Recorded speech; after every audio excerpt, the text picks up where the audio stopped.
Some programs will experience changes in award amounts or in the eligibility criteria. That's what's happening in the Texas Grant Program, is happening in the Pell Grant Program for next year. Others, such as the ACG SMART grant, and ACG stands for the Academic Competitive Grant, which we have students who received it here. SMART is a very long name. It involves math and sciences, and I'll leave it at that because it really is a very long name. Those two programs are eliminated. They're gone. Those are federal programs. LEAP got eliminated when the government kept going. That LEAP program is out. SLEEP, which is a state program tied to LEAP, we haven't heard anything, but my suspicion is that SLEEP will also be out because they're tied together. Without decisions about funding for financial aid programs, financial aid awards at this time can only be estimates. If somebody were to ask me what would my Pell be for next year, I can look at the Pell chart and I can say, based on the EFC that you have right now on your FAFSA, and based on this chart, this is what I anticipate you might be eligible for. But because things are changing, that chart may very well change on us. So I can say you're going to be eligible for $5,000, and then when it's all said and done, it may end up being 38% less than that. So all I can do is say this is what it is as of today. The final aid package may be more or less depending on decisions made by Congress and the state legislature. The viability of state financial aid programs may not be known until July, and that date is pretty accurate. The coordinating board sent out a very nice letter to the presidents and to everybody to say, basically says, please don't push your financial aid people to give you something because we're not going to give them anything until around July.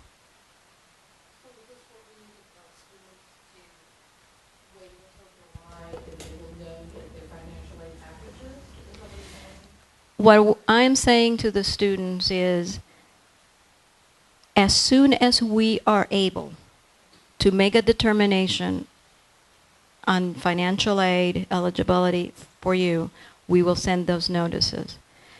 Word to us is, we may not know our allocations from the state until July.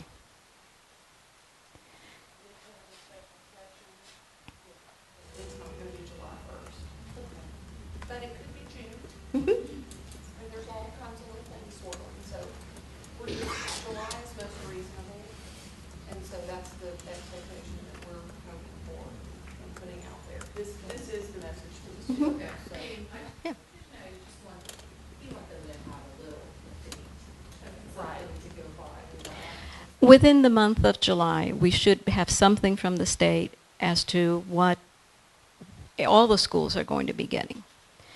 What we are doing now, we're just not sitting around, thinking and worrying about it. What we are doing is processing those FAFSAs and getting them ready, and doing everything possible that we can to get them to that point of awarding. Because when we get the go the button, and we get the money and we know how much we're going to pay, we're going to start cranking those notices out. You give the money or the financial aid, how do you do it? Do you do a first come, first serve? How do you... Okay, the question is, how do we process financial aid and how do we award it?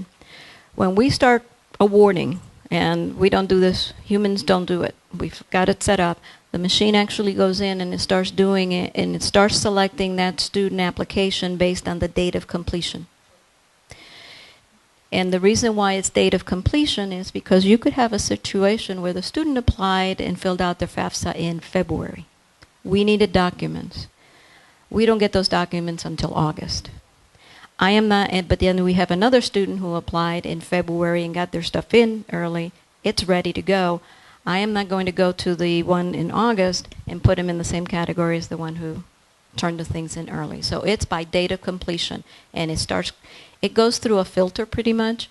Here's the student, when did they start, when did they complete, what are they eligible for, and we start awarding.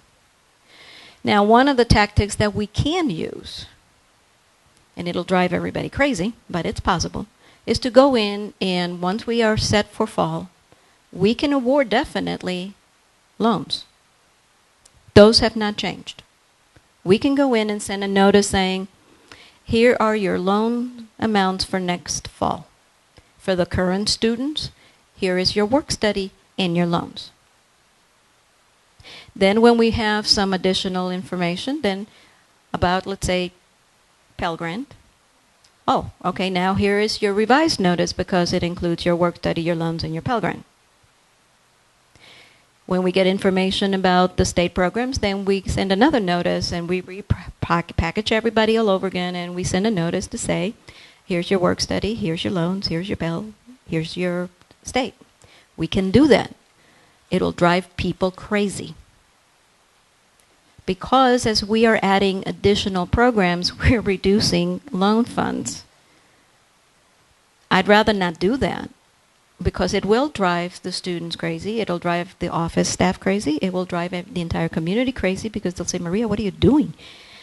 And then they'll ask the questions as to, well, my loan was this and now it's that. And so it really is best to just kind of sit back a little bit and wait until something's happened before we go in and start adding and making all these changes. This is the page here where as I find information, I'll start changing the wording. This wording will be here the whole time, but then it'll change. If I can add graphics to this thing, I'll add a graphic. If I can add a chart, if I can do anything in here, this is going to be the focal point to come and say to students, take a look at what's there. This is the point in contact right now for financial aid. There are notices that are also going other ways in the one-stop shop under financial aid, and I don't know if we can get there, whereby if the student were to be going through the one-stop shop and they go in and they click on financial aid,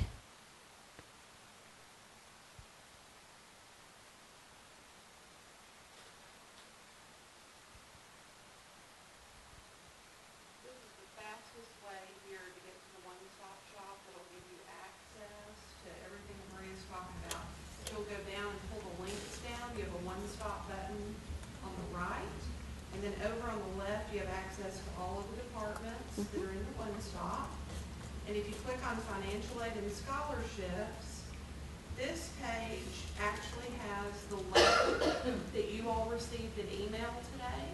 What Maria showed earlier does not have the scholarship piece and the details that we change by who you are. So current students have scholarship information that's different from new freshman students, that's different from new transfer students. So this page has options here, and these messages have gone to these three groups. So current students got theirs on the listserv, as well as faculty and staff. New transfer students and new freshman students got a blast out of undergraduate admissions today, and it has their messages there. So this is your point of contact into either financial aid or scholarships, and this information will also adjust as Maria's financial aid page will. So you'll see a link. If you notice at the top, the address there, PQD, LMOP, it's really long. We actually are advertising a link that is much shorter than that. You'll see it on the screens here in the Student Center. You'll see it everywhere. We've linked you to it in your letter, so you can just click out of that letter and get to these various places. So you'll be able to jump to them from the letter. Does that make sense? Any questions on what's going on there? We're trying to put it in as many places as we can, but link it back to the same central areas so that as updates occur, you can come back to those same spots and get that information. And the reason why we're taking this approach is that way there's only one point of contact to change. Everything else links to it. And that way we're not trying to remember, okay, now we have to change this and change this and change this, so that we are trying to minimize and avoid conflicting information from where. So one point of contact, whether you can go in through the one-stop shop to this page and filter it out, or go straight to financial aid or scholarships. It's going to be there, but it's just going to be that one link.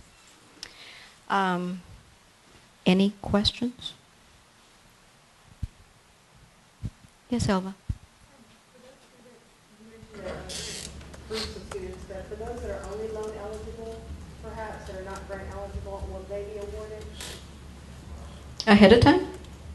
Well, like if you have loan funds that they're eligible for now, and we know they're only loan eligible, are those being awarded right now? No.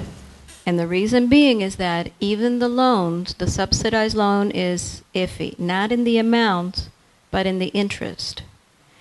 Because there's conversations at the federal level where the subsidy may go away.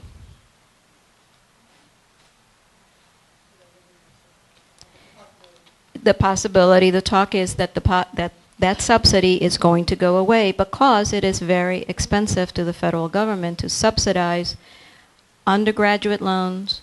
Then if the student goes to graduate school, graduate level loans. If they go to medical school, all of that. So even that's in the works. The other thing is, if we were to send notices out to those students who are loan only, students talk to each other. I know this is a unique concept, but they do kind of talk to each other somewhere along the line. Oh, I got my award notice. Hi, financial aid office. My friend got his award notice. I haven't gotten any. Can you please check? So what happens is that we send a group out their notices, and then they're going to start talking to, hey, yeah, I got this, and that. They're going to get it no matter what. But then all the other groups are going to say, well, how come I didn't get my notice? Is there something wrong? Am I missing something? What can I do? How come I? So that really is going to create more havoc and more questions and more uncertainties to the other rest of the student body. And then the students who got the loan letters will say, well, are you sure? Is there anything that you missed? Is it possible that I'm grant eligible and you just happen to miss me? So everybody's going to get the notices at the same time. I know it's a long answer what I just gave you, but that gives you the explanation as to the dynamics that will happen once notices go out. Because even in the years where everybody knows what everybody is doing, the first batch of letters that go out, those students who didn't get it in the first round will call and say, how come I haven't got my letter?